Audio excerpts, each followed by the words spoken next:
بسم الله الرحمن الرحيم. السلام عليكم ورحمة الله وبركاته.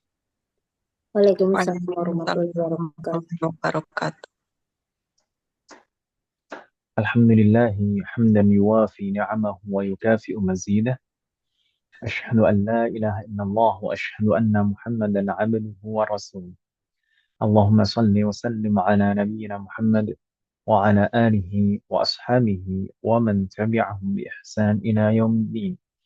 أسأل الله أن يفقهنا في الدين وأن يعلمنا ما ينفعنا وأن ينفعنا بما علمنا وأن يزيدنا علما نافعا وعملا صالحا إنه ولي ذلك والقادر عليه. وبعد، الحمد لله الذي بنعمته تتم الصالحات. Di malam hari ini kita masih diberikan taufik, kemudahan dan pertolongan oleh Allah Subhanahu wa taala untuk duduk kembali bermajelis di majelis kita dalam rangka memenuhi perintah Allah Subhanahu wa taala dan Rasulnya, dalam rangka ketaatan untuk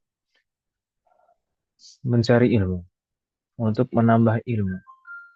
Maka hendaknya kita niatkan duduk kita saat ini untuk ibadah dan juga untuk menghilangkan kejahilan pada diri kita sendiri. Demikian juga orang-orang di sekitar kita dan untuk memperbaiki amalan kita.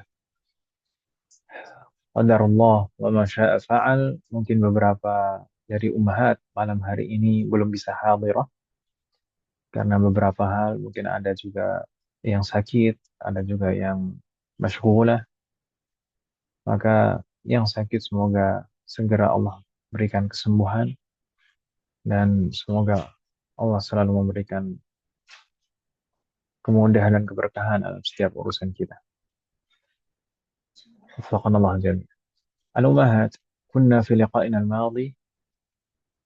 Kita di pertemuan yang lalu masih di pembahasan rukun-rukun salat.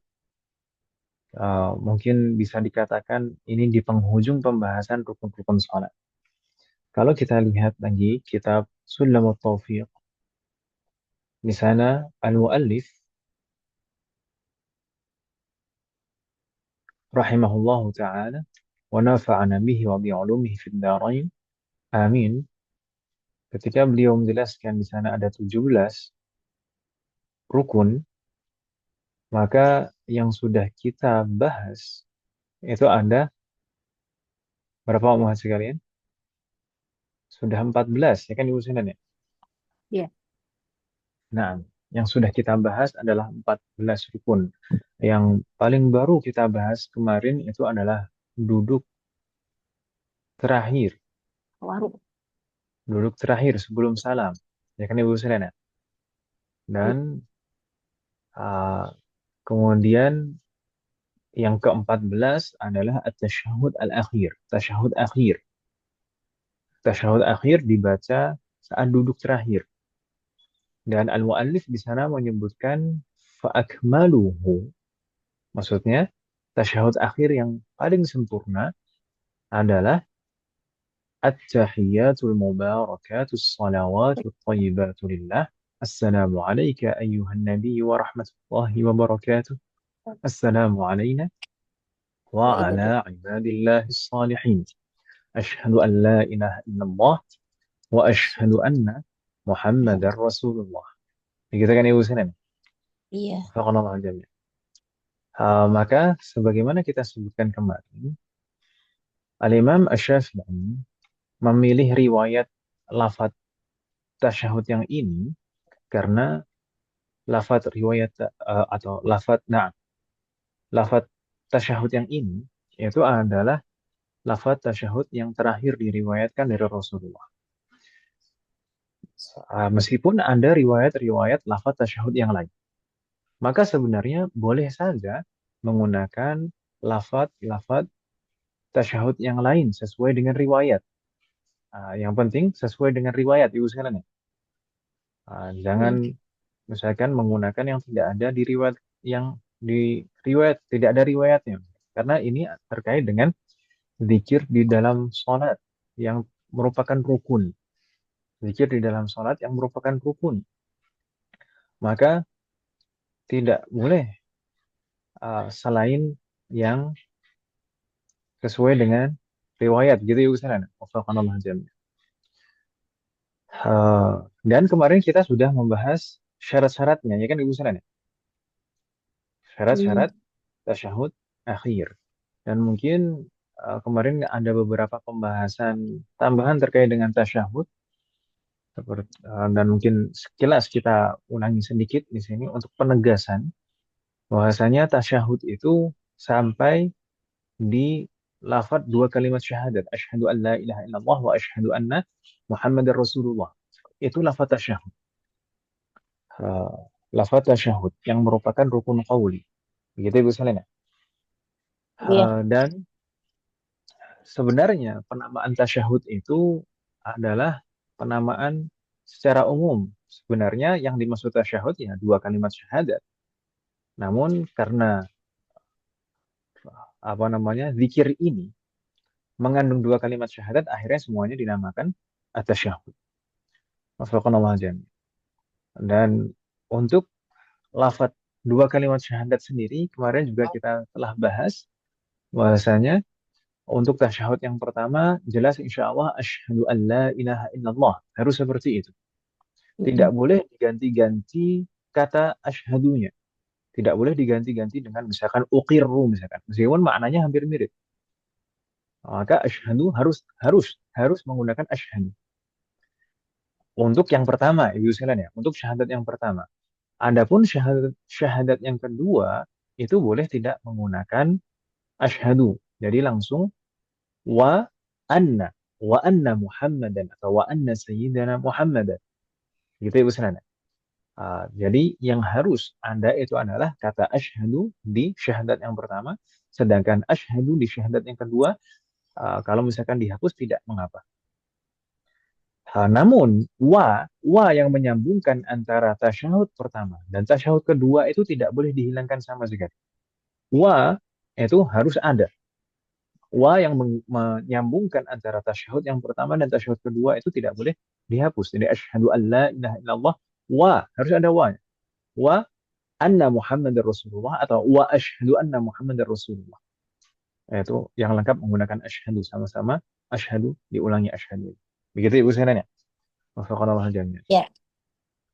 Dan kemarin juga kita bahas bahwasanya ini boleh anna Muhammadar Rasulullah, boleh anna Muhammadar Rasuluh, boleh anna Muhammadan abduhu wa rasuluh. Baik menggunakan asyhadu atau tidak menggunakan asyhadu. Jadi di sana ada 6 cara totalnya. Jadi menggunakan asyhadu ada 3 dan tidak menggunakan asyhadu ada 3. 3 itu apa saja? Anna Muhammadar Rasulullah, kemudian anna Muhammadar Rasuluh, anna Muhammadan abduhu wa rasuluh. Tentu lafadz yang paling lengkap itu lafadz yang paling afdal. Dan mengenai penyebutan sayyidina atau sayyidana di sini kemarin sudah kita bahas. Insyaallah jelas. Wafaqanallah jami'an. Begitu Ibu sekalian ya. Kemudian kita lanjutkan kalau tidak ada pertanyaan masih kalian bagaimana? Hal min soal? Oh ya, lafadz Rasul di sini tidak boleh diganti dengan Nabi Ibu sekalian ya, kecuali harus disebutkan Rasul lagi setelah. Karena setiap Rasul itu pasti Nabi dan setiap Nabi belum tentu Rasul kan gitu Ibu sekalian. Maka Ya. kata Rasul di sini tidak cukup kalau digantikan dengan lafadz Nabi. Wafaqanallah jami'an. Ada pertanyaan masih kalian? Qabla an nastamir sebelum kita lanjutkan. Kalau tidak ada pertanyaan, maka langsung kita lanjutkan ke rukun berikutnya sesuai yang disebutkan oleh al-muallif rahimahullahu taala, maka ini adalah rukun ke-15 Ibu sekalian. Rukun ke-15 sesuai dengan yang disebutkan oleh al-muallif. Faqanallah jami'. Kalau ini hitungan 17 ya. Kalau hitungan 13 maka ini rukun yang ke-11. Kalau hitungan 11 rukun, maka ini rukun yang ke-11. Tapi kalau hitungan 17 rukun seperti yang dihitung oleh al-mu'allif, maka ini adalah rukun ke-15. Apa itu rukun ke-15? Beliau mengatakan rahimahullah taala, as-salatu 'alan nabi sallallahu alaihi wasallam wa aqalluha Allahumma salli ala Muhammadin. Rukun yang ke-15 adalah mengucapkan atau membaca Hmm. salawat kepada Nabi Sallallahu Alaihi Wasallam. Jadi umat sekalian membaca salawat kepada Nabi setelah tasyahud akhir itu merupakan rukun tersendiri. Itu merupakan rukun qauli tersendiri. Dan salawat itu sebenarnya memang bukan bagian dari tasyahud. Tasyahud itu lafaz tasyahud berhenti pada dua kalimat syahadat, selesai. Namun setelahnya, salawat itu juga rukun juga. Dan itu rukun tersendiri. Kalau misalkan membaca tasyahud dari at-tahiyyat sampai dua kalimat syahadat, wa asyhadu anna Muhammadar Rasulullah, atau wa asyhadu anna Muhammadan abduhu wa rasuluh, berhenti di situ tanpa membaca salawat, maka kurang rukunnya. Kalau kurang rukun salatnya, maka tidak sah rukun salatnya. Selama masih belum salam, maka tetap wajib mendatangkan salawat. Wajib wajib mengucapkan salawat. Kalau misalkan belum mengucapkan salawat, belum membaca salawat, kemudian salam, maka batal salat. Harus ulang dari awal. Kalau salam ya usulan. Kalau yang uh, afwan, kalau sengaja salam gitu, padahal belum membaca salawat, maka batal salatnya. Harus diulang dari awal.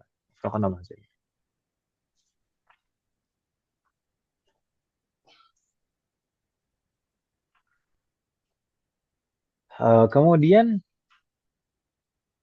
di sini al-mu'allif menyebutkan wa aqalluha. Maksudnya adalah kadar minimal salawat. Kadar minimal salawat kepada Nabi itu bagaimana? Kadar minimal salawat kepada Nabi sebagaimana disebutkan adalah Allahumma salli ala Muhammad. Sudah, cukup segitu saja sebenarnya. Kalau misalkan sudah mengucapkan Allahumma salli ala Muhammad, itu sudah melaksanakan kewajiban atau rukun mengucapkan salawat setelah tasyahud akhir. Begitu Ibu Selene. Wafaqanallah jami'an. Namun itu adalah kadar minimal. Kalau kadar sempurnanya bagaimana? Maka kadar sempurnanya adalah salawat Ibrahimiyah yang kita kenal selama ini. Wafaqanallah jami'an.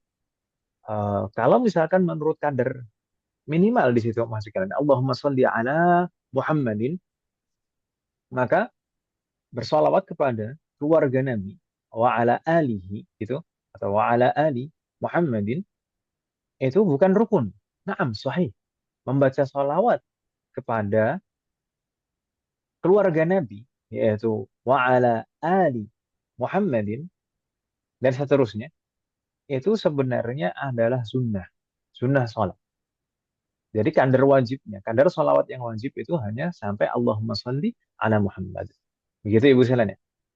Kalau sampai di situ, kalau misalkan tidak hafal, kemudian salawatnya sampai di situ, sudah sudah sah insya Allah. Tapi kalau disempurnakan maka itu lebih afdol menggunakan salawat Ibrahimiyah seperti yang kita kenal Allahumma salli ala sayyidina. Kalau masalah sayyidina sudah kita bahas kemarin. Ah, Allahumma salli ala sayyidina Muhammad wa ala ali sayyidina Muhammad. Kama sallaita ala sayyidina Ibrahim wa ala ali sayyidina Ibrahim. Wa barik ala sayyidina Muhammad wa ala ali sayyidina Muhammad. Kama barakta ala sayyidina Ibrahim wa ala ali sayyidina Ibrahim fil alamina innaka Hamidum Majid. Di beberapa riwayat juga di antara salawat dan uh, permintaan barokah di sini sebelum wabarik ala Sayyidina Muhammad, sebelum wabarik, beberapa riwayat disebutkan juga innaka Hamidum Majid. Hmm. Jadi setelah kama shallaita ala Sayyidina Ibrahim wa ala ali Sayyidina Ibrahim innaka Hamidum Majid wa barik ala Sayyidina Muhammad wa ala ali Sayyidina Muhammad, dan seterusnya seperti itu. Tapi untuk yang innaka Hamidum Majid yang di tengah-tengah itu tidak ada fil alamina. Tidak ada fil alamina. Fil alamina hanya yang di akhir saja. Fil alamina innaka hamidum majid. Begitu Ibu sekalian. Maka menggunakan lafaz riwayat yang manapun tidak masalah. Intinya sholawat yang sempurna di sini adalah sholawat Ibrahimiyah. Begitu Ibu sekalian. Wafaqqanallahu jami'. Ada pertanyaan untuk sekalian?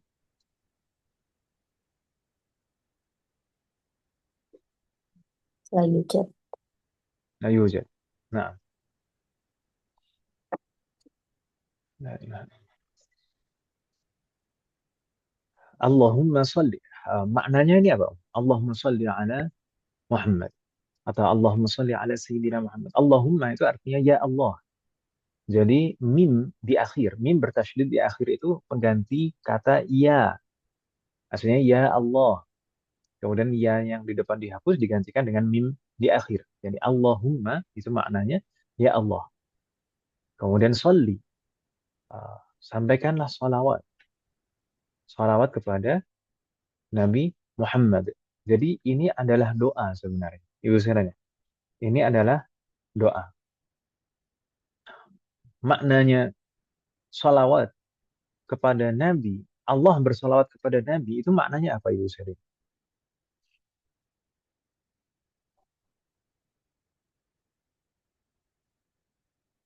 Halo?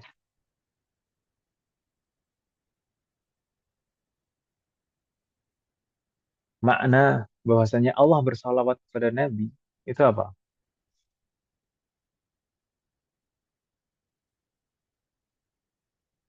Salawat Allah kepada Nabi, ketika Allah bersalawat kepada Nabi, itu maknanya adalah ar-rahmah al-maqrunah bita'zim.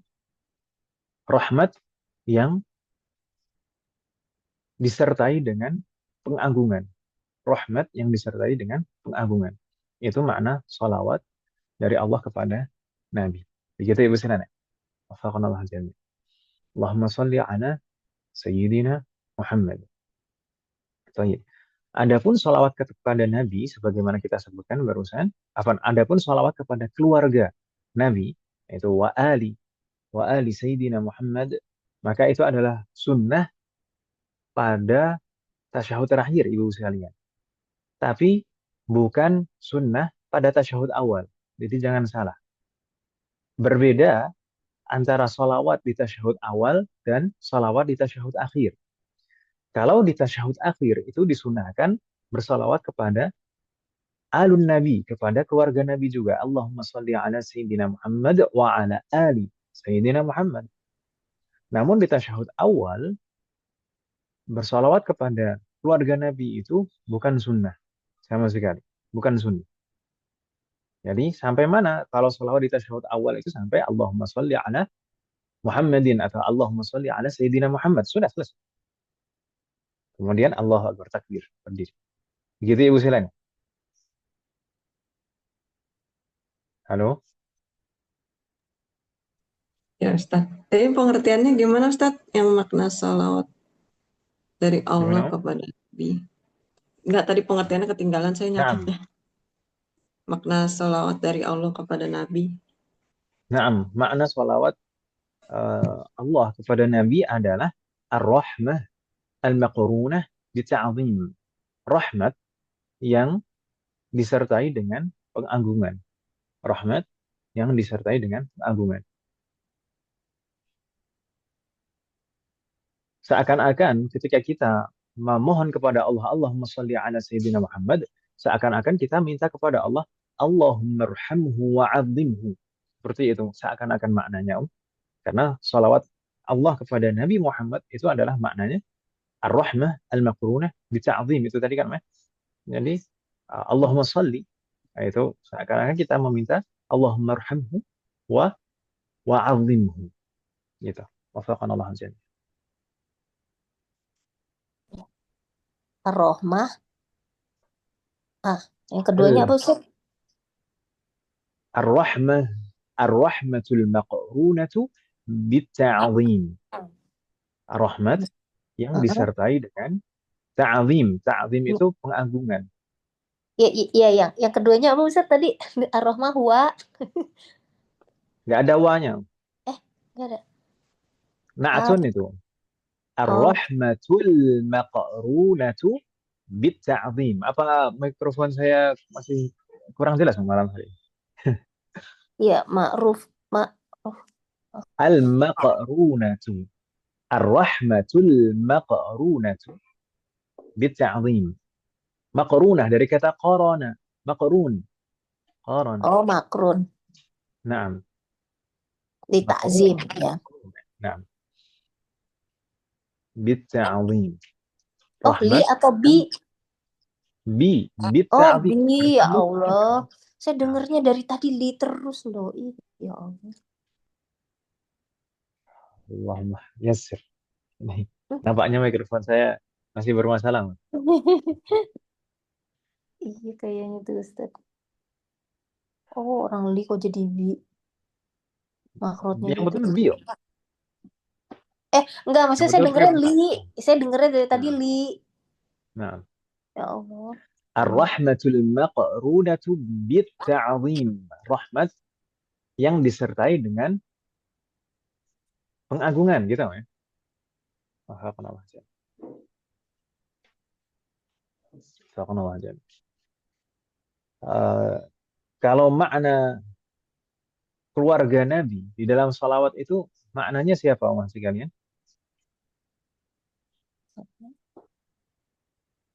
Allahumma salli ala Muhammad wa ala ali Muhammad atau menggunakan Sayyidina Allahumma salli ala Sayyidina Muhammad wa ala ali Sayyidina Muhammad.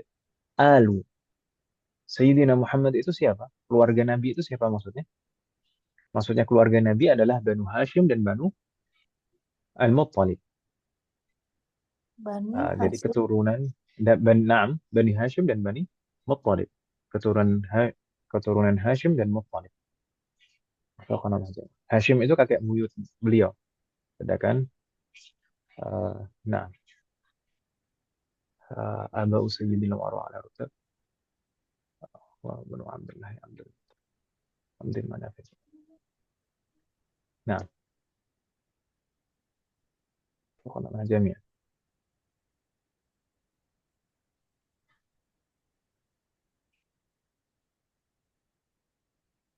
Adapun makna alu Ibrahim, alu Sayyidina Ibrahim itu siapa maksudnya? Maksud dari keluarga Nabi Ibrahim itu adalah Nabi Ismail dan Nabi Ishak dan semua keturunan. Nabi Ismail dan Nabi Ishak dan semua keturunan. Begitu Ibu Sinan ya. Sebagaimana kita tahu, nabi-nabi setelah Nabi Ibrahim, Nabi Ismail, dan Nabi Ishak, semua adalah keturunan Nabi Ishak, kecuali Nabi kita Muhammad Sallallahu Alaihi Wasallam. Waalaikumsalam. Adapun Nabi Muhammad Sallallahu Alaihi Wasallam, beliau adalah keturunan dari Nabi Ismail. Mail. Nah, Satu tapi satu mantap keturunan ya. Nabi, keturunan Nabi Ismail. Dan pasti takdir Allah itu pasti ada hikmahnya. Pasti ada hikmahnya. Dan hikmah itu bisa ma'kulah, bisa ghairu ma'kulah, bisa difahami oleh orang-orang, bisa juga hikmah itu hanya Allah yang tahu. Karena bisa termasuk juga di dalam takdir Allah ini. Misalkan kenapa kok Allah mentakdirkan semua nabi setelah Nabi Ibrahim, Nabi Ismail dan Nabi Ishak itu semuanya adalah keturunan Nabi Ishak kecuali Nabi Muhammad sendiri saja yang keturunan Nabi Nabi Ismail. Ismail. Nah, Iya. mungkin sebagian ulama ada yang mencoba untuk mengambil hikmah dari takdir Allah ini. Misalkan Abu Bakar Ar-Razi beliau menyebutkan di antara hikmahnya adalah al-isyarah ila infiradihi bil fadilah bahwa afdalul jami'.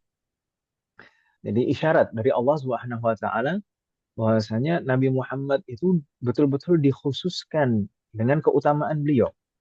Karena pada kenyataannya memang Nabi Muhammad adalah yang paling mulia di antara semua nabi, yang paling afdal dari semua Iya. nabi. Fakonallah jami. Tayyib. Ada pertanyaan masih kalian? Ayo, Cat. La yujad. Kalau tidak ada pertanyaan, maka kita lanjutkan umat sekalian ke rukun berikutnya. Sebagaimana al-muallif rahimahullah taala menyebutkan as-sadisa asyara, rukun yang ke-16 adalah assalamu. Assalamu. Rukun yang ke-16 adalah salam. Di sebagian kita disebutkan lebih spesifik lagi.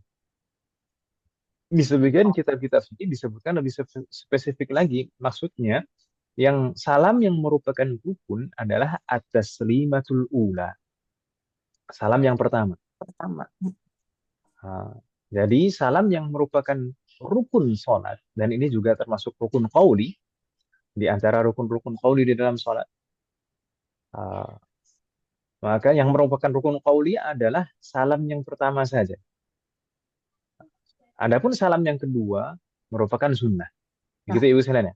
Ya. Jadi kalau misalkan di akhir sholat seseorang salam hanya sekali saja, assalamualaikum, maka sudah sah sholatnya dan sudah selesai sholat. Gitu Ibu sekalian ya? Ya. Uh, Kalau misalkan meskipun tidak mengucapkan salam yang kedua. Wafaqanallahu jami'an. Dan beliau menyebutkan wa aqalluhu assalamu alaikum. Dan kadar minimal salam itu adalah assalamu alaikum. Sudah sampai di situ saja. Assalamu alaikum. Tidak boleh kurang, tidak boleh lebih. Afan, ini kadar minimal ya. Tidak kurang, tidak lebih. Kadar minimal segitu. Tapi kalau misalkan lebih, itu nanti akan masuk kadar sempurna. Assalamualaikum warahmatullah. Assalamualaikum warahmatullah. Sampai di situ. Tidak ada wabarakatuh. Kadar maksimalnya, kadar sempurnanya tidak menggunakan wabarakatuh. Hanya assalamualaikum warahmatullah. Sampai di situ saja. Itu sudah paling sempurna. Begitu Ibu sekalian. Oh, sampai warahmatullah doang. Nah, di dalam setiap sholat seperti itu. Naam, di sana ada pendapat yang menyebutkan kecuali di dalam sholat jenazah. Kalau di dalam sholat jenazah, maka yang paling sempurna ditambahkan wa barakatuh. Itu menurut sebagian pendapat. Tapi kalau di dalam mazhab Syafi'i memang mau di sholat apapun, bahkan di sholat jenazah sekalipun, sudah cukup assalamualaikum warahmatullah. Tidak perlu ditambah wa barakatuh. Gitu Ibu sekalian. Iya, ntar kasih pidato lanjut. Subhanallah jami. Ya. Subhanallah. Nah, hal ini didasari. Kenapa kok salam itu harus? Kenapa nggak langsung udah selesai dah gitu saja? Hal ini didasari hadis yang diriwayatkan oleh Al-Imam Muslim. Di sana disebutkan terkait dengan tata cara sholat. Disebutkan tahrimuha at-takbir wa tahliluha at-taslim. Permulaan sholat itu adalah takbir, maksudnya takbiratul ihram, dan tahliluha at-taslim, dan akhirannya adalah salam. Di situ disebutkan at-taslim, sudah satu saja, at-taslim, bukan taslimatain, bukan at-taslimatain, tapi at-taslim gitu saja. Itu istilahnya. Ya. Allah jamin. Ini tadi saya menerjemahkan secara maknawi, secara makna, terjemah bebas. Simpelnya saya terjemahkan seperti itu. Tahrimuha takbir wa tahliluha at-taslim. Awalnya adalah takbiratul ihram, sedangkan akhirannya adalah salam. Nah, kalau diterjemahkan secara detail sebenarnya tahrim itu dari kata haram. Ya kan, Om? Iya. Tahrimuha at-takbir. Tahrim itu dari kata haram. Maksudnya apa? Ketika seseorang memasuki sholat, maka diharamkan segala sesuatu selain hal-hal yang berkaitan dengan kemaslahatan sholat. Ya kan, Om? Ketika seseorang masuk di dalam sholat saat takbiratul ihram, maka itu diharamkan untuk melakukan apapun selain yang berkaitan dengan kemaslahatan sholat. Dilarang makan, dilarang minum, dilarang juga untuk berbicara kepada selain Allah, kan gitu Ibu sekalian. Dan seterusnya itu terkait dengan pembatal-pembatal sholat. Wafaqqanallahu jami'an. Makanya disebutkan di dalam hadis tahrimuha at-takbir. Jadi permulaan keharamannya itu adalah takbir. Seperti halnya orang umroh dan haji. Itu berihram. Saat berihram, mulai berihram, maka haram baginya untuk melaksanakan hal-hal yang diharamkan dalam ihram. Ya kan Ibu sekalian? Ya. Kemudian disebutkan ini di dalam hadis ini tadi wa tahliluha taslim. Dan akhirannya maksudnya dibolehkan kembali untuk melaksanakan apapun, uh, hal apapun meskipun bukan kemaslahatan sholat itu setelah salam, gitu. Tahliluha assalam. Kalau di dalam rangkaian haji atau umrah di sana ada istilah tahallul. Setelah tahallul maka sudah halal melaksanakan apapun. Kan itu Ustaz? Iya. Jadi, kurang lebih seperti itu terkait dengan hadis ini. Namun umat sekalian, salam itu juga ada syarat sahnya. Sebagaimana takbiratul ihram ada syarat sahnya, Al-Fatihah itu ada syarat sahnya. Kemarin ya kan Ibu Sinan. Kemudian tasyahud akhir itu ada syarat sahnya juga. Sebagaimana kita bahas. Kemudian di sini salam itu juga ada syarat-syaratnya agar sah. Syarat-syaratnya apa saja? Kita coba sebutkan satu persatu umat sekalian. Mungkin umat sekalian bisa disertai mencatatnya. Sebenarnya syarat-syarat salam terakhir ini ada yang meringkasnya dalam dua bait syair.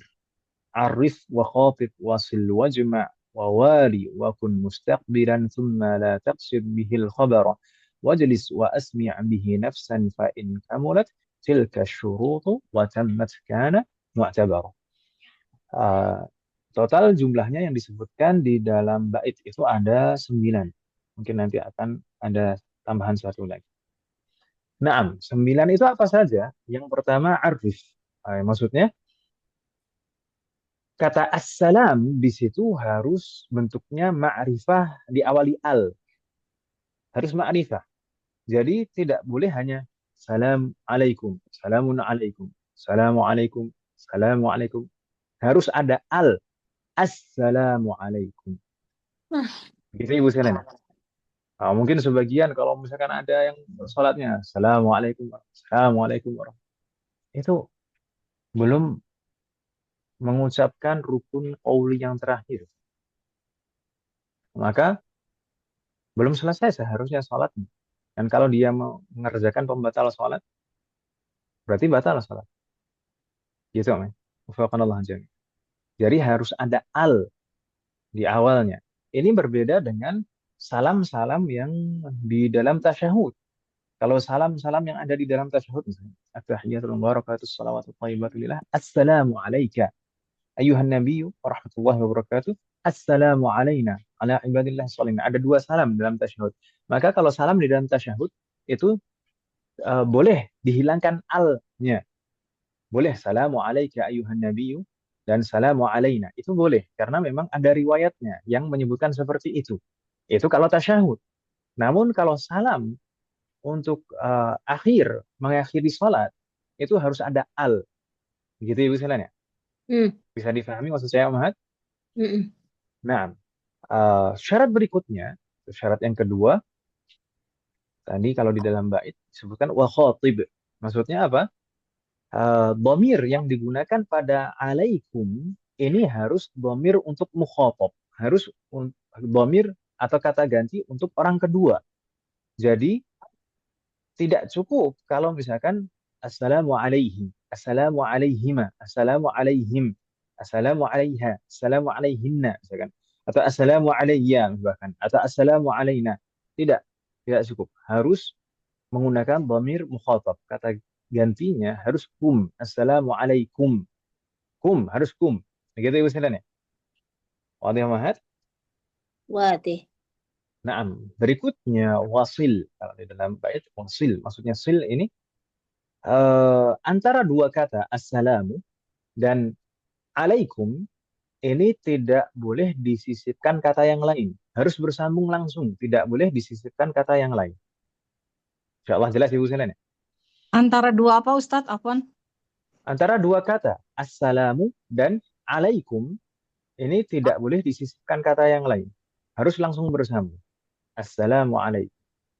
Gitu Om ya. Ini syarat yang keberapa Tidak boleh Mahat? disisipkan. Ketiga.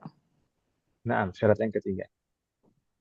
Tidak boleh disisipkan kata lain di antara kata assalam dan alaikum. Gitu ya Bu sekalian ya. Harus Ya. disambung. Nah, kemudian berikutnya berarti asyaratul rabi', syarat yang keempat adalah mimul jam'i. Mimul jam'i harus ada mim jamak mudzakkar di situ. Mim jamak mudzakkar pada kum itu tidak boleh hilang. Jadi tidak cukup misalkan assalamu alayka, jangan seperti itu, maka tidak cukup. Assalamu alayki tidak cukup. Harus assalamu alaikum. Gitu Ibu sekalian ya. Berikutnya Mahat, insyaallah tidak bingung Ibu sekalian ya. Halo? Iya, iya. Halo? Ya Ustadz. Nah, berikutnya asyaratul khamis, syarat yang kelima, wawali. Ini harus mualah. Mirip seperti syarat di dalam Al-Fatihah kemarin dan juga tasyahud kemarin. Harus ada mualah. Mualah itu tidak boleh terputus. Maksudnya terputus bagaimana? Tidak boleh ada jeda yang sangat lama sehingga terputus antara assalam, misalkan assalamu, diam lama gitu. Baru alaikum. Maka itu tidak sah. Harus diulangi lagi salam. Ah, dan juga di antara yang memutus mualah, di antara yang memutus mualah itu juga seperti kita sebutkan dalam pembahasan Al-Fatihah kemarin, berhenti sejenak dengan niat memutus. Meskipun berhentinya hanya sejenak, kalau disertai dengan niat memutusnya, maka itu juga menafikan mualah. Begitu Ibu sekalian ya. Jadi harus disambung langsung antara assalamu dan alaikum. Tidak boleh ada sakta gitu Ustadz ya. Langsung Ustadz ya. Naam, tidak boleh berhenti, tidak boleh ada jeda, gitu ya. Tidak boleh ada jeda di antara dua kata assalamu dan alaikum. Oh, tadi Ustadz Kalau ngomongnya jeda, kalau jeda lama.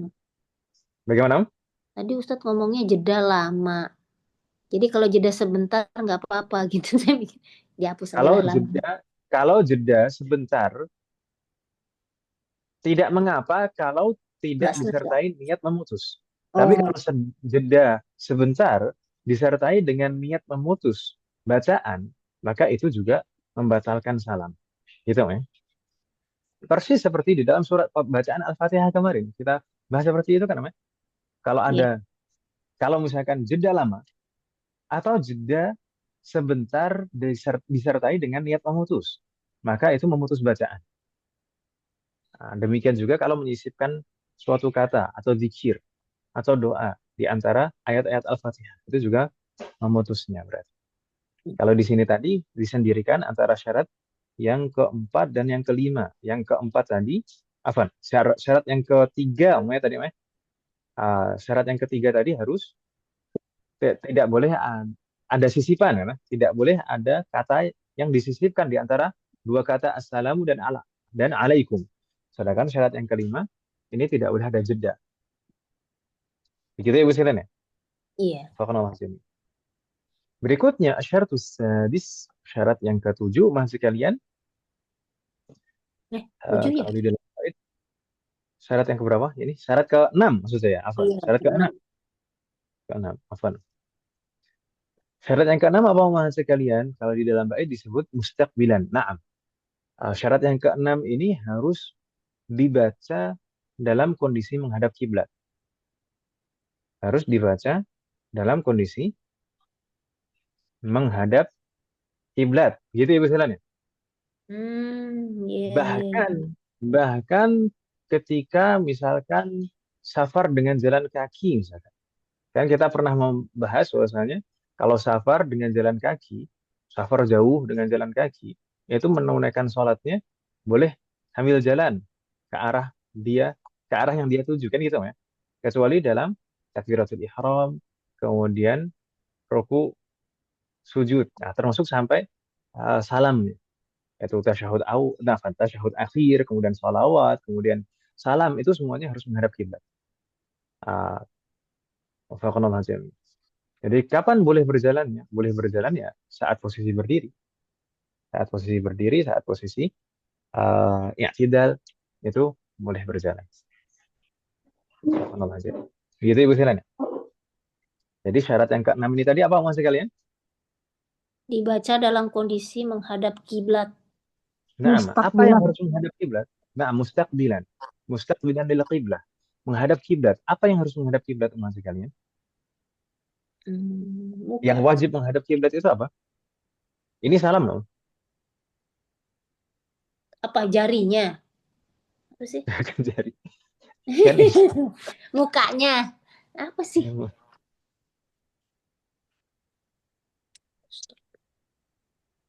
Salam. Salam itu harus menghadap kiblat. Wajib Kita menghadap berani. kiblat. Apa sih yang wajib menghadap kiblat? Siapa ya? Salamnya, Bu, Pak, ketika salam. Iya, Ketika yang salam wajib dihadapkan ke menghadap kiblat itu kiblat. apa? Yang Apanya dihadapkan ke kiblat Ustaz? itu apa? Mukanya Bagian ngadep kiblat, mukanya, mulutnya, apanya jarinya, apa ya? ya, ya apa? Saya tanya dulu. Badannya. Ini persis seperti syarat sah, persis seperti syarat sah sholat. Syarat sah sholat itu istiqbalul Menghadap qiblah, menghadap kiblat. Maksudnya menghadap kiblat itu menghadap kiblat dengan apa? Yang wajib menghadap kiblat, yang wajib itu adalah menghadap kiblat dengan dada. Gitu ya misalnya. Yang wajib, maksudnya menghadap kiblat yang wajib adalah menghadap kiblat dengan dada. Adapun selain dada, dihadapkan ke kiblat itu semuanya sunnah. Gitu ya misalnya. Halo? Iya Ustaz. Nah, misalkan wajah, jari jemari, baik jari kaki, kemudian semua jari tangan saat posisi-posisi bisa dihadapkan ke kiblat, maka disunahkan dihadapkan ke kiblat.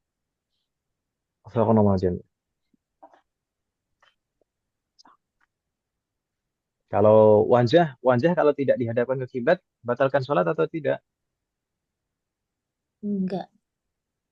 Makruh, gitu kan ya? Makruh.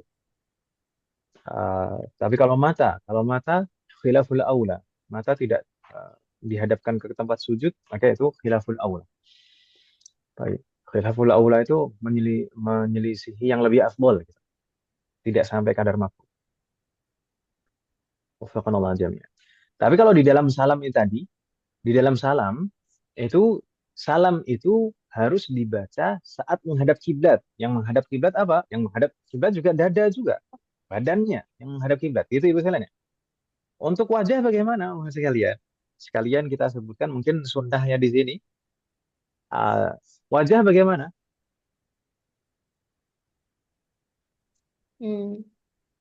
Saat Enggak. mengucapkan salam itu sunnahnya bagaimana untuk wajah?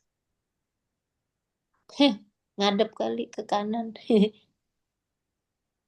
Menengok, bukan menghadap tapi menengok. Oh iya. Menengok. Saat salam yang pertama, menengok ke kanan. Saat salam yang kedua, menengok ke kiri. Ini sebenarnya tidak disebutkan sunnah-sunnahnya di matan di sini, karena memang matan di sini hanya fokus untuk yang wajib-wajib saja. Tapi kadang-kadang kita tambahkan sunnah-sunnah, kita sebutkan supaya lebih afdol. Karena memang di sana pas pembahasannya. Saat salam itu disunahkan untuk menengok ke kanan untuk salam yang pertama dan menengok ke kiri untuk salam yang kedua. Kadar menengoknya bagaimana? Kadar menengoknya sampai pipi kanan kita terlihat saat menengok ke kanan, ya. Saat menengok ke kanan, pipi kanan kita terlihat dari belakang, dan saat menengok ke kiri, pipi kiri kita terlihat dari belakang. Jadi bukan menengoknya itu sampai melihat ke belakang, tidak. Kan kadang-kadang ada orang sampai menengoknya sampai melihat ke belakang, enggak. Terus kemudian ke kiri juga sampai menengok sampai bisa melihat ke belakang, enggak. Yang penting pipi kanan saat menengok ke kanan, pipi kanan terlihat dari belakang, dan saat menengok ke kiri, pipi kiri terlihat dari belakang. Begitu Ibu Sinan? Itu Ya. sunnah. Itu hukumnya sunnah. Namun tata caranya bagaimana? Apakah salam permulaan salam itu langsung nengok ke kanan, assalamualaikum sudah nengok ke kanan, assalamualaikum sudah nengok ke kiri. Maka tidak seperti itu. Disunahkan ketika memulai salam itu assalamu itu masih menghadap kiblat. Jadi dimulai dengan menghadap ke kiblat, bukan melihat jari lagi. Kan memang saat tasyahud itu kan disunahkan untuk melihat jari kan Ibu Selena, jari Ya. telunjuknya, Nah, gitu ya. Namun ketika salam itu dihadapkan ke kiblat.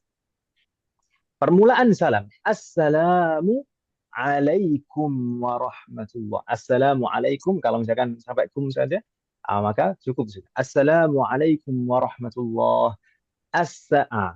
Maka setiap permulaan salam itu menghadap ke kiblat. Jadi salam yang pertama menghadap kiblat dulu. Assalamualaikum. Sambil bergerak menoleh menengok ke ke kiri, kanan. ke kanan. Ke kanan dulu kan, ke kanan dulu. Nah, Hmm. dan akhir salam, kalau misalkan salamnya hanya assalamualaikum gitu saja, maka ucapan mim pada kum itu sampai berhentinya gerakan kepala kita.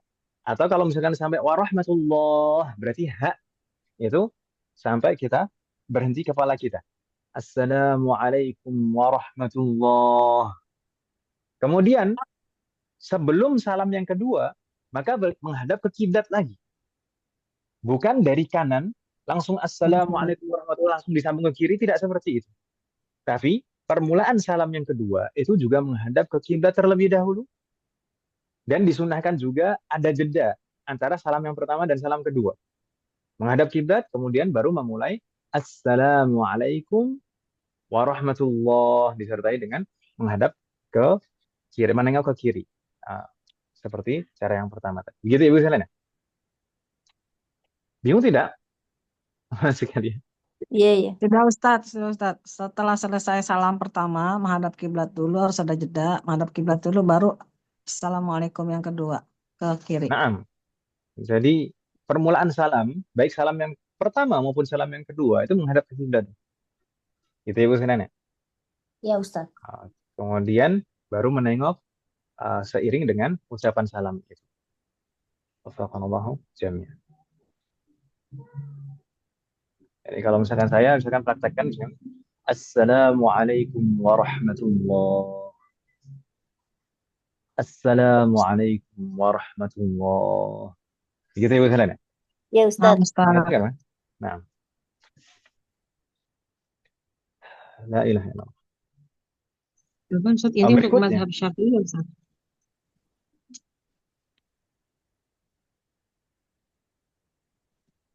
uh, ini yang saya ketahui di dalam mazhab Syafi'i. Ini yang saya ketahui di dalam mazhab Syafi'i. Karena Dan pernah belajar dengan Ustaz yang itu agak berbeda, Ustaz. bagaimana Om?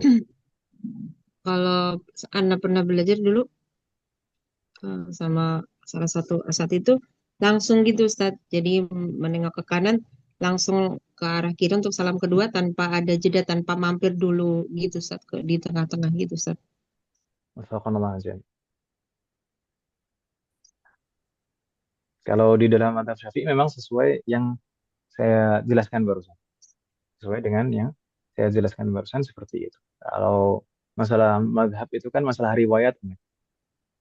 Mazhab itu riwayat. Jadi pendapat yang diriwayatkan dari masa sahabat itu. Jadi masing-masing mazhab punya dasarnya sendiri. Ini Nggak tahu kalau mazhabnya apa misalkan Ustadz? ini mazhab Syafi'i, di dalam mazhab Syafi'i seperti ini. Ah, kalau misalkan di mazhab yang lain, saya kalau terkait dengan salam ini belum tahu pasti. Saya belum tahu. Saya jujur, kalau di dalam mazhab lain terkait dengan tata cara salam, saya belum tahu. Atau kalau misalkan yang dimaksud tadi Bu Siti tadi, ustadznya mengikuti siapa, saya juga tidak tahu. Penjelasan dari tadi Ustadz yang disebutkan Bu Siti tadi, dari siapa, apakah ada riwayat dari siapa, saya juga tidak tahu. Namun kalau misalkan terkait dengan takbiratul intiqal, sebagaimana kita pernah sebutkan sebelumnya, takbiratul intiqal. Jadi intinya setiap gerakan sholat itu setiap gerakan sholat itu tidak kosong dari zikir, ibu sekalian. Setiap gerakan sholat itu tidak kosong dari zikir. Wafaqanallah jalla.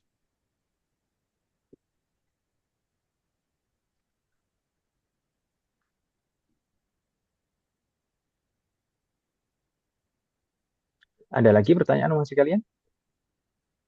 Kita lanjutkan, mungkin syarat-syaratnya tadi belum selesai kan, Mas? Tadi sampai syarat ke-6.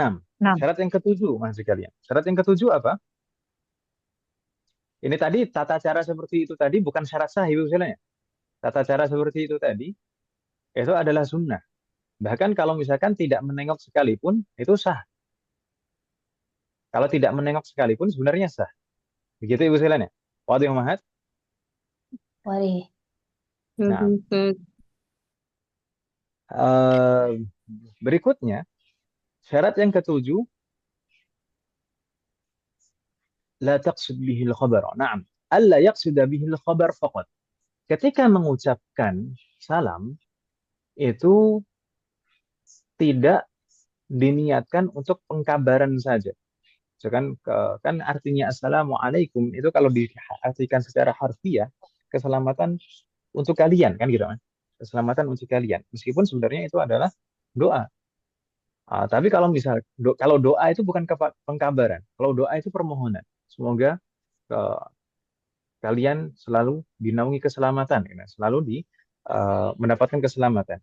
Tapi kalau misalkan niatnya hanya pengkabaran saja, maka tidak sah. Maka bagaimana? Imma tidak usah dirinci, paling mudah itu. Tidak usah dirinci niatnya, sudah. Itu paling mudah.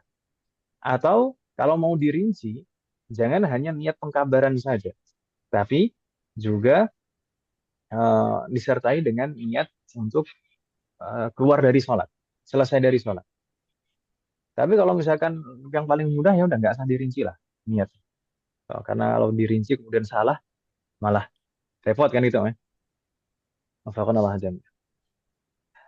Kemudian syarat yang ke-8 umat sekalian, an ya'tiya bihi min julusin. Saat mengucapkan salam itu harus dikerjakan dalam kondisi duduk. Jadi bersambung di sana antara tasyahud akhir, kemudian salawat kepada Nabi, kemudian atas limatul ula, salam yang pertama. Itu bersambung harus semuanya dikerjakan dalam posisi duduk itu, duduk terakhir.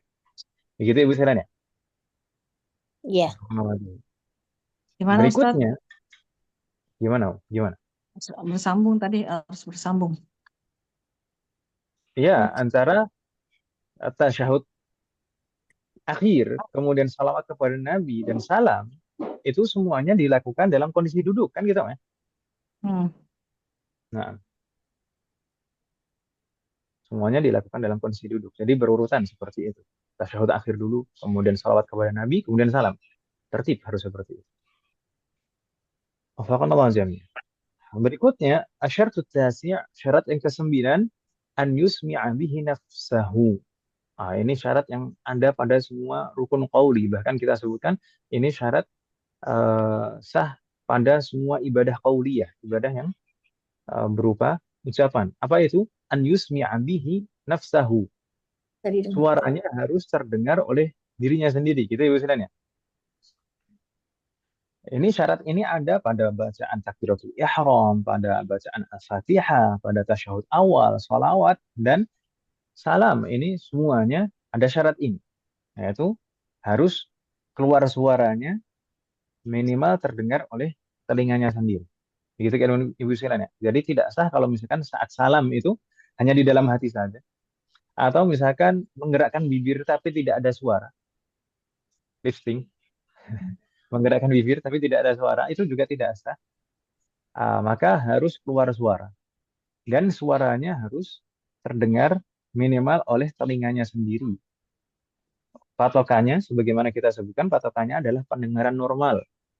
Pendengaran normal. Kalau misalkan seseorang yang pendengarannya kurang, maka tidak perlu untuk terlalu berlebihan mengangkat suaranya. Patokannya adalah pendengaran normal. Demikian juga kalau dalam kondisi-kondisi yang bising, seperti kalau misalkan di masjid ada kipas angin yang sangat berisik, atau misalkan masjidnya di pinggir jalan sehingga banyak kendaraan yang lewat dan berisik, maka Juga tidak perlu terlalu mengangkat suara. Jadi patokannya adalah kondisi normal. Begitu Ibu sekalian ya. Wafaqanallah Iya jami'an. Ustadz. Dan sebenarnya ini tadi 9 sudah ya, sudah 9. Dan sebenarnya ada tambahan satu lagi bagi Apa Ustadz? seseorang yang mampu. Bagaimana? Om? Oh, berarti saya ketinggalan tadi yang nomor 7 apa ya Ustadz? Yang nomor 7 tadi eh, tidak boleh hanya diniatkan untuk mengkabarkan, misalnya. Hmm. Tidak boleh hanya diniatkan untuk mengkabarkan saja. Assalamualaikum. Jadi niatnya kalau mau dirinci apa ya, harus disertai dengan tahallul atau menyudahi sholat. Niat menyudahi sholat, atau boleh juga digabung menyudahi sholat dan pengkabaran, atau kalau paling mudah tidak usah dirinci niat. Udah, yang penting salam dah gitu saja. Itu sudah sah. Tidak boleh hanya ucapan aja, tapi harus pakai niat dah gitu ya. Enggak, Gimana bukan Ustadz? gitu. Gimana ya Ustadz? Tidak, tidak, tidak boleh hanya diniatkan untuk Untuk pengkabaran. mengkabarkan. Nah, untuk mengkabarkan ya, tidak boleh. Assalamualaikum itu kalau secara harfiah seakan-akan itu pengkabaran, mengkabarkan. Assalamualaikum. Merupakan doa Tapi kan ya. maksudnya sebenarnya kan doa kan. Jadi tidak boleh diniatkan hanya sekedar mengkabarkan saja. Assalamualaikum. Kalau mau dirinci, disertai dengan niat menyudahi sholat. Boleh juga digabung menyudahi sholat dan mengkabarkan itu boleh. Atau tidak perlu dirinci sama sekali niatnya sudah mutlak sudah gitu saja. Yang penting salam. Itu malah boleh malah. Kalau nggak dirinci niatnya malah boleh. Yang penting Ya salam udah, dah gitu.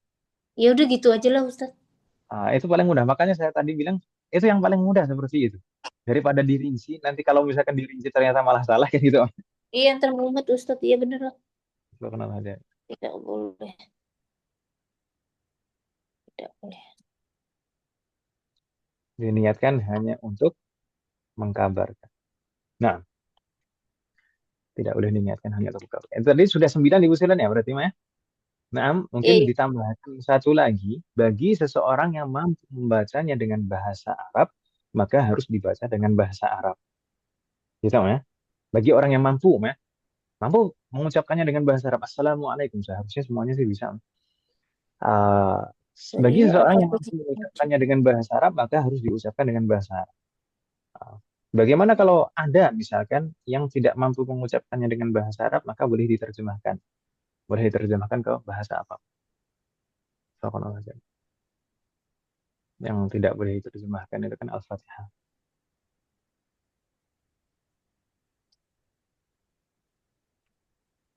Nah, ada pertanyaan masih kalian? Apa Ustadz, yang ke-10 ini maksudnya kalau dia tidak bisa dalam berbahasa Arab bisa diterjemahkan ini yang kaidah dari 1 sampai dengan 9 itu Ustadz. Ya, ini tambahan yang ke-10. Nah, Ya. Faqadallah jami'. Tadi kita sudah sebutkan untuk salam yang sempurna ya, sampai warahmatullah. Assalamualaikum warahmatullah. Tidak perlu ditambahkan Berarti wabarakatuh. kalau misalnya orang itu tidak bisa berbahasa Arab, dia mengucapkan misalnya selamatan untuk kalian semua begitu Ustadz. Misalnya gitu ya Ustadz ya. Bukan kalau tidak bisa berbahasa Arab, karena kebanyakan Iya. orang nggak bisa bahasa Arab. Iya. Kalau tidak bisa mengucapkan salam dengan bahasa Arab, itu ya. Beda Oh, kan, Mas? tidak bisa mengucapkan salam dengan bahasa Arab. Berbeda kan antara orang yang tidak bisa bahasa Arab dan tidak bisa mengucapkan salam dengan bahasa Arab kan berbeda, Dia Mas. mengucapkan salam ya misalnya tidak bisa mengucapkan salam dengan bahasa Arab. Misalnya orang itu orang Indonesia. Salam sejahtera untuk semua, kita semua gitu ya, bagi kamu sekalian gitu. Boleh. Shalom. Gimana? Boleh diterjemahkan ke bahasa apapun. Salam. Boleh diterjemahkan ke bahasa apapun bagi yang tidak bisa mengucapkannya dengan bahasa Arab. Bukan bagi orang yang tidak bisa berbahasa Arab. Orang kalau nggak bisa bahasa Arab tapi bisa mengucapkan salam dengan bahasa Arab, ya harus mengucapkan salam dengan bahasa Arab. Gitu, ya. Betul. Gitu, ya. Meskipun tidak bisa bahasa Arab, tapi kalau bisa bilang Assalamualaikum, ya harus bilang assalamualaikum. Itu ya bosanan ya. Kecuali kalau betul-betul nggak bisa sama sekali bilang assalamualaikum, maka boleh diterjemahkan ke bahasa. Begitu ya bosanan ya. Waduh. Ya, Halo. wadih. Tamam. Ustaz, mau Baik. ada Ustaz. Mungkin kita tambahkan sedikit mas sekalian, bagi orang yang berjamaah, maka disunahkan juga, disunahkan, bukan wajib, bukan termasuk syarat sah di sini. Disunahkan bagi makmum untuk memulai salam setelah selesainya imam dari kedua salam. Imam Iya. salam selesai kedua salamnya, baru makmumnya salam. Itu sunnah, sunnah seperti itu. Tapi kalau misalkan salam ketika imam selesai salam yang pertama, kemudian makmumnya salam, itu sebenarnya tidak mengapa, tidak masalah. Tapi Iya. kalau misalkan imam belum selesai salam yang pertama, kemudian sudah mulai salam makmumnya, maka itu yang bermasalah. Gitu ya.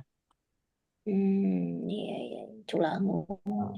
Apalagi kalau misalkan imamnya belum salam sama sekali, makmumnya udah salam duluan. Apa Ustaz, boleh tanya nggak Ustaz? Nah, bagaimana? Jadi ketika saya udah berapa kali kejadian nih, ketika saya jamaah dengan jamaah akhwat semua, kan harusnya kan makmum itu jangan mendahului imam ya Ustadz ya. Ketika saya misalnya bilang Allahu Akbar, nah dia itu seakan-akan gerakannya tuh nggak tumanina dan ekspres sampai-sampai saya belum sujud, dia udah sujud duluan. Itu bagaimana Ustadz ya? Padahal saya ngucapin Allahu Akbar setelah sujud, jidat saya nempel ke tempat sujud, saya baru ngomong Allahu Akbar, dia udah nyampe tempat sujud duluan, kan nggak boleh ya Ustadz ya? Maksudnya ini sama-sama makmum. Saya sebagai imam Ustadz ketika jamaah sama akhwat, Oh, harusnya kan Yanti imam sebagai lebih imam. dahulu gitu.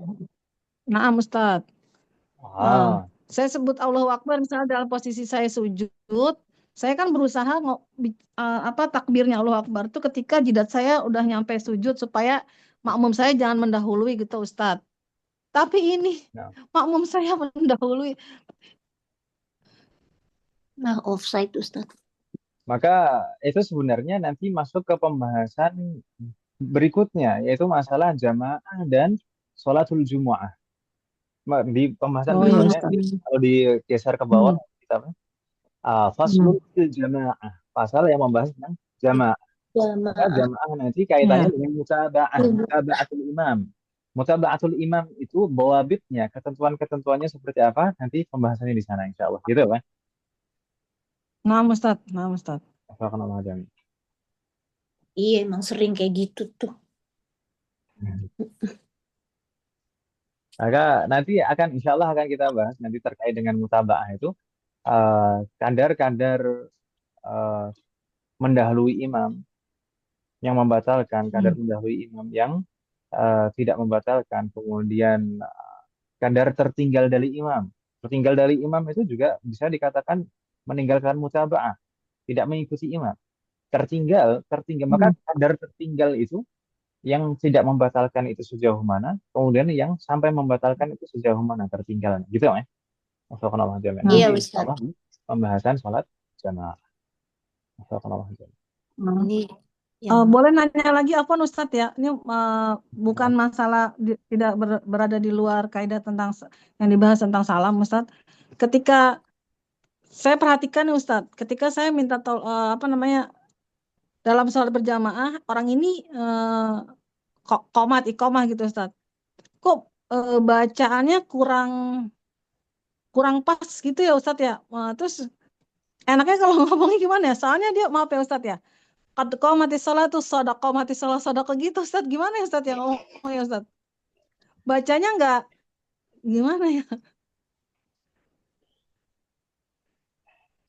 Ya kalau misalkan sampai berubah maknanya, ya berarti tidak sah Iya. iqamahnya. Tapi iqamah itu kan bukan bagian dari rukun sholat. Iya Ustadz. Iqamah al-adhan wal iqamah itu bagian dari sunnah-sunnah sebelum sholat. Jadi sunnah-sunnah sholat itu ada yang sebelum sholat, ada yang saat sholat, dan ada yang setelah sholat. Ini cuman. Hmm. Maka azan dan iqamah itu adalah dua sunnah sebelum sholat. Ah, maka itu tidak mempengaruhi sah tidaknya sholat. Kalau ditunaikan keduanya, adzan dan iqamah, maka akan mendapatkan pahala sunnah sebelum sholat. Kalau misalkan tidak ditunaikan, atau misalkan ditunaikan tapi tidak sah, maka ya tidak mendapatkan pahala. Gitu, Mas. Kenapa?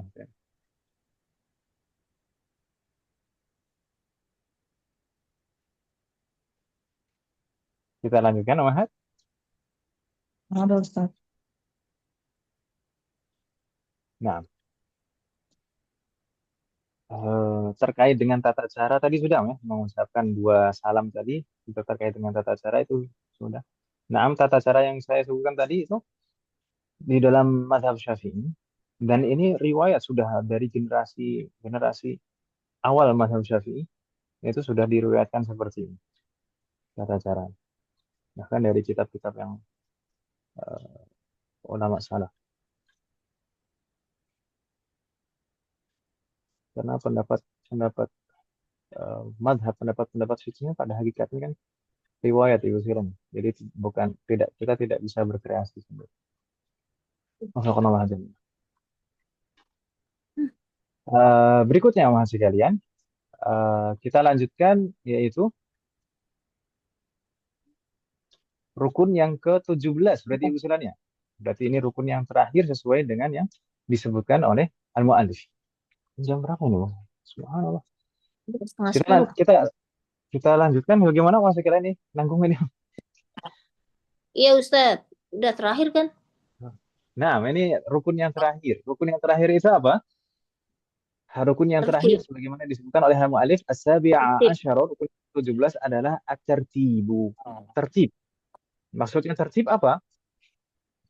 Melaksanakan semua rukun-rukun, baik rukun qalbi, rukun qauli, rukun fi'li, kemudian apa? Ini rukun maknawi terakhir. Nah, ini semuanya harus dengan urutan sebagaimana mestinya. Harus berurutan sesuai dengan urutan yang disebutkan. Mungkin ada pengecualian, iya. Pengecualian apa?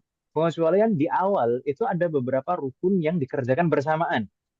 Apa itu? Rukun yang dikerjakan bersamaan di awal. Niat. Niat dan Takbiratul niat, ihram. takbiratul ihram dan berdiri, ya kan, Mas? Oh iya. Oh. Niat, takbiratul ihram dan berdiri. Jadi di sana bersamaan rukun hati, rukun qalbi, kemudian rukun qauli, rukun lisan, dan rukun fi'li, rukun berupa gerakan.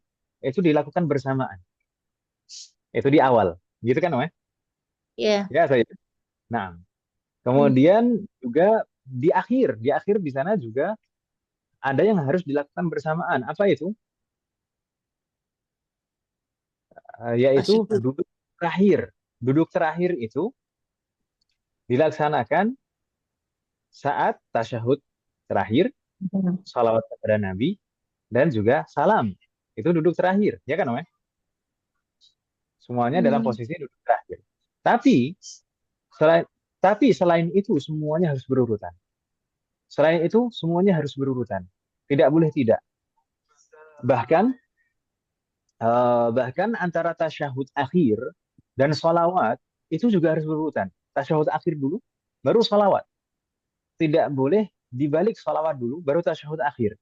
Seandainya seseorang sebelum tasyahud akhir, sebelum mengucapkan at-tahiyyat misalkan, kemudian dia mengucapkan sholawat dulu, maka dia tetap harus mengucapkan tasyahud akhir pertama, kemudian sholawat yang diucapkan sebelum tasyahud akhir itu tidak dianggap, dan tetap harus mengucapkan sholawat setelah tasyahud akhir. Begitu Ibu Sunan. Bingung tidak? Intinya harus tertib, harus berurutan. Wadih mahat sekalian. Halo? Wadih Ustaz. Ya Ustaz. Baik. Ini kemudian, semua rukun. Bagaimana, Om? Maksudnya yang berurutan ini baik bacaan maupun gerakan gitu kan ya? Nah, Maksudnya maka yang misalkan Misalkan Al-Fatihah harus dibaca sebelum ruku. Nggak boleh ruku dulu baru Iya, iya, Al-Fatihah kan gitu. iya. Nah, demikian juga ruku dan i'tidal, harus ruku dulu baru i'tidal. Nggak boleh misalkan sujud dulu Iya, baru ruku. kalau ya kalau itu saya paham. Yang tadi Nah, Ustadz bilang yang bersamaan ada yang berurutan itu nah, ada pengecualian memang. Yang pertama tadi antara niat, kemudian takbiratul ihram dan mm, berdiri itu berdiri. dilakukan bersamaan. Itu yang di awal ya. Itu pengecualian. Hmm, mm, Nah, demikian juga duduk terakhir. Duduk terakhir itu dilaksanakan saat membaca tasyahud akhir, salawat dan salam kan itu. Semuanya Emang dilaksanakan saat emang duduk ada terakhir. niat, emang ada niatnya. Ada rukun Kok niat? kolbinya. Apa? Rukun kolbinya mah. Hmm, saya kan nggak bahas rukun qalbi untuk yang terakhir. Oh, Rukun qalbi itu kan yang awal loh. iya iya iya iya. Nah, rukun qalbi hanya satu. Rukun qalbi itu niat di awal saja. Heeh. Iya makanya. Nah, memang ada pendapat yang menyebutkan bahwasanya saat salam itu harus disertai dengan niat keluar dari sholat itu. Ada yang menyebutkan secara tersendiri bahwasanya niat keluar dari sholat, niat menyudahi sholat itu merupakan rukun. Tapi di dalam pendapat yang mu'tamad, pendapat yang memang menjadi umdah, menjadi apa namanya pegangan di dalam mazhab Syafi'i, niat menyudahi sholat itu bukan rukun, itu sunnah saja, gitu ya. Iya. Jadi rukun qalbi itu hanya satu, yaitu niat di awal untuk mengerjakan sholat. Adapun yang di akhir itu tadi saya bilang di akhir itu juga ada pengecualian. Pengecualiannya apa? Duduk terakhir itu dilaksanakan saat mengucapkan tasyahud akhir, salawat dan salam kan gitu ya. Iya. Nah, semuanya dilakukan saat duduk terakhir. Jadi duduk terakhir itu nggak bisa berurutan gimana berurutannya kan nggak bisa. Nah, jadi duduk terakhir itu dilaksanakan pada 3 rukun qauli. Subhanallah. Dua itu saja pengecualiannya Mas sekali. Selain itu semuanya harus berurutan. Subhanallah. Jadi eh, tidak berurutan itu ada beberapa macam Mas sekalian. Tidak berurutan itu ada yang betul-betul langsung membatalkan sholat. Ada juga tidak berurutan yang tidak membatalkan. Gitu ya. Baik dilakukan secara sengaja maupun tidak sengaja, itu tidak membatalkan. Namun ada juga tidak berurutan yang membatalkan jika dilakukan dengan sengaja, tapi apa? Membatalkan jika dilakukan dengan sengaja, tapi tidak membatalkan jika dilakukan tanpa sengaja. Mungkin kita sebutkan secara rinci. Yang pertama, eh, jika seseorang mengawalkan itu maksudnya mengerjakan terlebih dahulu gitu istilahnya. Jika seseorang mengawalkan rukun fi'li sebelum rukun fi'li yang lain atau mengawalkan rukun qauli, mengawalkan rukun fi'li sebelum rukun fi'li yang lain atau mengawalkan rukun fi'li sebelum rukun qauli.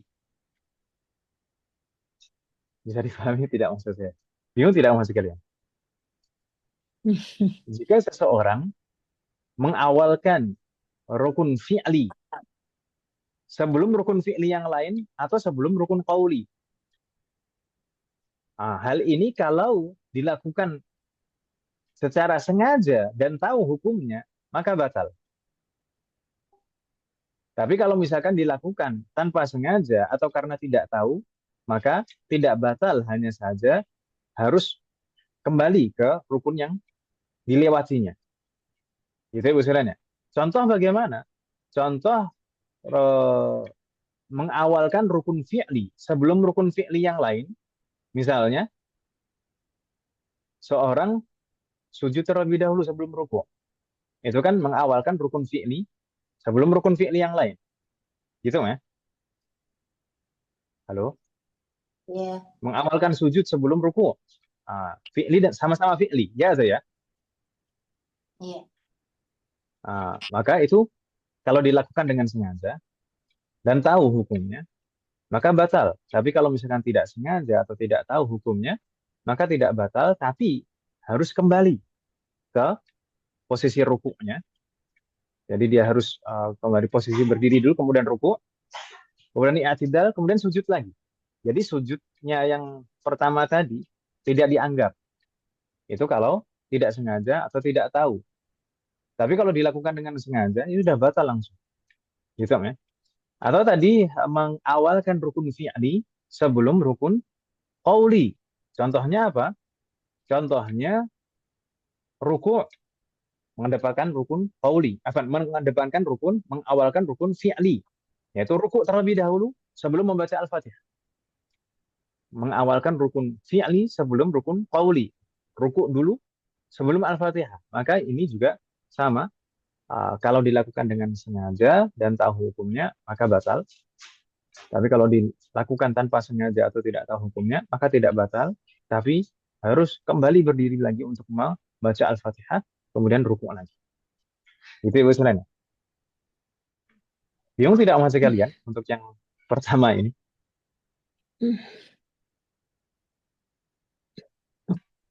Ini udah malam, udah itu dibikin bingung.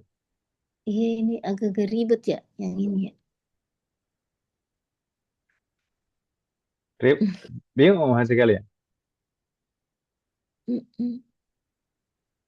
Bu Anita bingung? Pemerhati yang lain bingung juga?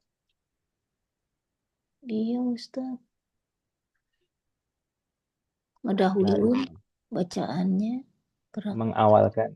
Nah, jadi begini mas sekalian, sebagaimana kita bahas di awal terkait dengan rukun-rukun sholat, rukun itu ada rukun qalbi, yaitu niat, ada rukun qauli. Rukun qauli itu takbiratul ihram, kemudian al-fatihah, kemudian tasyahud akhir, salawat, dan salam yang terakhir. Itu yang diusulkan. Iya. Adapun rukun fi'li, maka rukun fi'li dimulai dengan berdiri, kemudian ruku, i'tidal, sujud, duduk di antara dua sujud, kemudian duduk untuk duduk terakhir. Itu yang diusulkan. Iya. Itu rukun-rukun fi'li. Jadi ada rukun qauli, ada rukun fi'li, dan satu lagi rukun ma'nawi. Rukun ma'nawi itu tertib, ini yang sedang kita bahas ini, tertib, rukun ma'nawi. Jadi intinya rukun yang utama yang kelihatan wujudnya bukan di dalam hati saja, itu ada rukun qauli dan rukun fi'li, kan gitu ya. Rukun qauli dan rukun fi'li. Kemudian kita tadi membahas tentang tertib, harus berurutan. Kan urutan tata cara sholat itu kan bukan semua rukun qauli dijadikan satu kemudian baru rukun fi'li, kan tidak seperti itu ya. Jadi antara takbiratul ihram itu rukun qauli, kemudian al-fatihah rukun qauli, setelahnya rukun fi'li, rukun fi'li, kemudian sebelum terakhir nanti baru terakhir itu tasyahud akhir, kemudian sholawat, kemudian salam, itu semuanya rukun qauli lagi. Gitu kan Ibu Silena? Itu urutan, semuanya berurutan. Kalau misalkan mengawalkan antara satu dengan yang lain, maksudnya merubah urutannya, gitu ya. Kalau misalkan merubah urutannya, maka hukumnya bagaimana? Kan yang kita bahas itu kan. Merubah urutannya, maka hukumnya bagaimana? Maka ada yang tidak membatalkan secara mutlak, ada yang membatalkan secara mutlak, ada yang membatalkan kalau dilakukan dengan sengaja, tapi kalau dilakukan tanpa sengaja maka tidak membatalkan. Jadi ada tiga macam. Ada yang membatalkan secara mutlak, ada yang tidak membatalkan secara mutlak, ada yang membatalkan jika dilakukan dengan sengaja, tapi kalau dilakukan tanpa sengaja maka tidak membatalkan. Gitu ya? Tergambar ya sampai di sini? Iya, ya Ustaz. Nah. Atau kita mulai dari yang membatalkan secara mutlak dulu ya. Ini paling mudah, man. Kita balik urutannya. Yang membatalkan secara mutlak itu adalah jika mengawalkan rukun qauli yang berupa salam.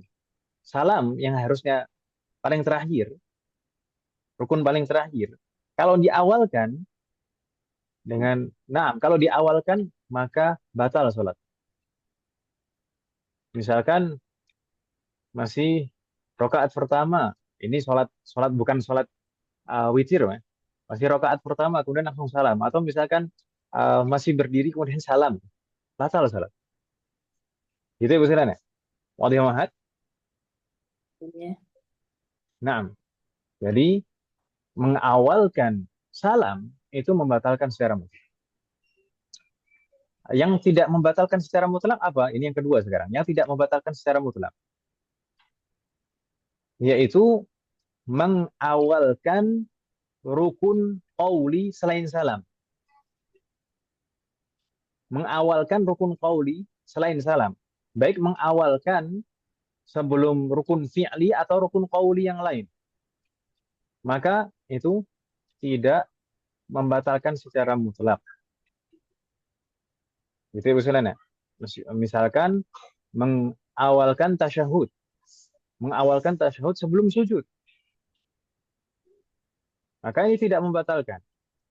Tapi meskipun tidak membatalkan umat sekalian, meskipun tidak membatalkan, maka harus tetap diulangi.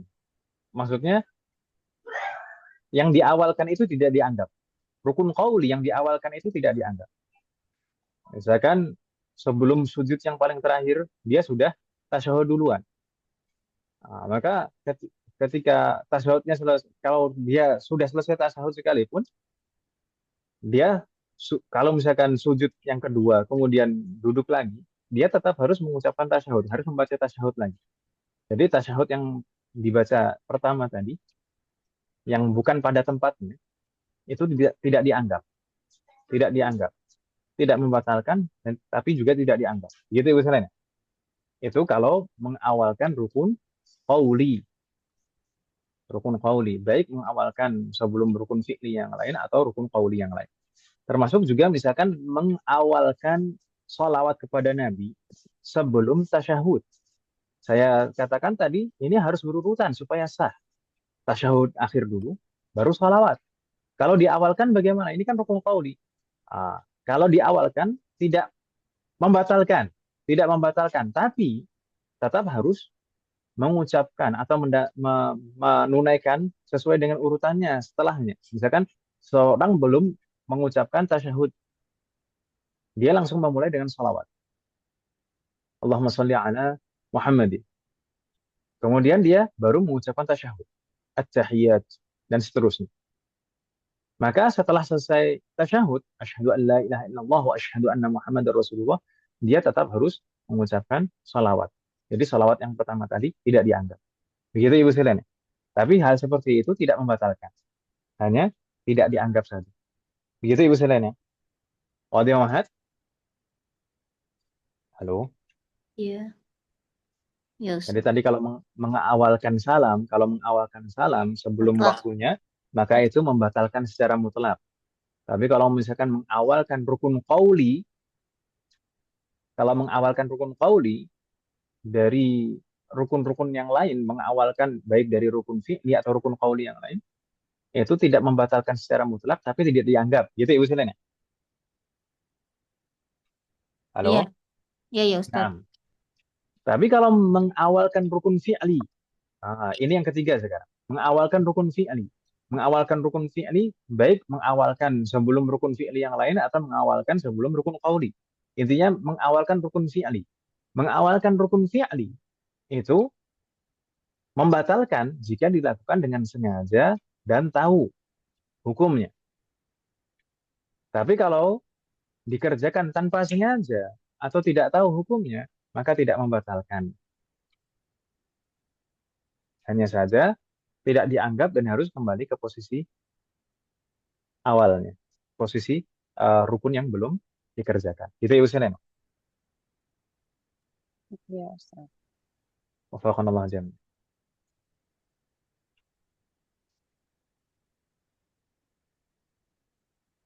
Masih bingung tidak? Bu Anita?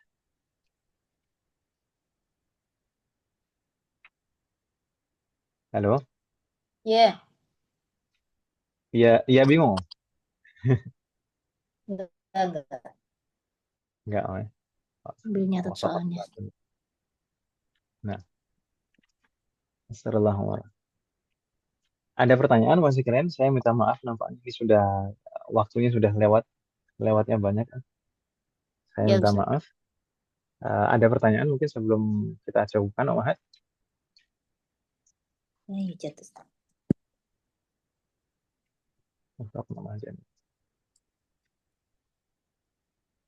Kalau tidak ada pertanyaan, mungkin kita cukupkan Om Ahad sekalian. Ini tadi kita baca as-sabi'a asyara at-tartib. Fa in ta'ammada tarkahu. Jika seseorang sengaja meninggalkan tertib, maksudnya tidak berurutan salatnya, ka'an sajada qabla ruku'ihi batalat. Nah, ini tadi sengaja, ta'ammada, saya sengaja, kemudian mengawalkan sujud sebelum ruku. Berarti mengawalkan rukun fi'li dengan sengaja. Mengawalkan rukun fi'li dengan sengaja, maka batal salat. Gitu, ya. Wa in saha, tapi kalau dikerjakan tidak sengaja karena lupa atau karena tidak tahu, ka'an taraka ruku.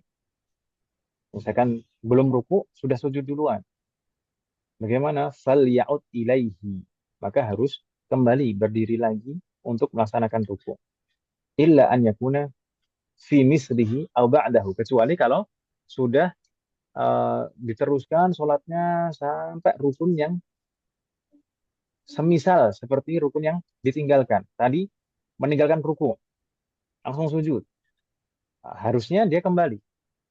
Tapi kalau misalkan dilanjutkan terus sampai pada posisi ruku lagi, maka tidak perlu kembali. Tapi itu dihitung sebagai rokaat yang pertama. Sedangkan rokaat yang tidak ada rukunya tadi tidak dianggap sebagai rokaat. Itu intinya. Fatatimu bihi rakaatuhu. Nah, wala ghamasaha bihi. Dan tidak dianggap uh, rokaat yang kurang tadi. Kurang lebih seperti itu. Wafaqanallah.